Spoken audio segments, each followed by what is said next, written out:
আসসালামু আলাইকুম সম্মানিত ভিউয়ার্স। আজকে আমি আপনাদের সাথে ছাদ বাগানের ছোট্ট একটি টিপস শেয়ার করব।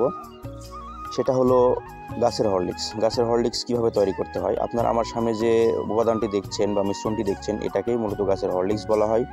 এই হরলিক্সটি তৈরি করতে আমার 3টি উপাদানের প্রয়োজন হয়েছে। 1 কেজি সরিষার খোল, 10 গ্রাম ইউরিয়া এবং 4 লিটার পানি।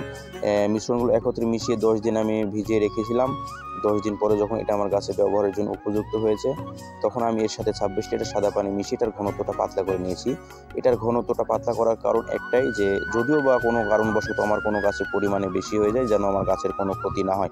তবে আপনারা চেষ্টা করবেন অবশ্যই ঘনত্ব পাতলা থাকুক বা বেশি থাকুক, কখনোই গাছের পরিমাণের চেয়ে বেশি ব্যবহার করবেন না।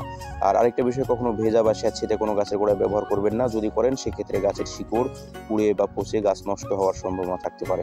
এজন্য চেষ্টা করবেন সব সময় শুকনো গাছের গোড়ায় ব্যবহার করার। যদি এটা প্রতি মাসে একবার নিয়মিতভাবে শুকনো গাছের গোড়ায় ব্যবহার করতে পারেন, তাহলে অবশ্যই গাছের দুর্বলতা কাটবে, গাছ শক্তিশালী হবে, গাছের রোগ প্রতিরোধ ক্ষমতা বৃদ্ধি পাবে, গাছে ফুল ফলে ভরে যাবে। এজন্য চেষ্টা করবেন প্রতি মাসে একবার ব্যবহার করার জন্য।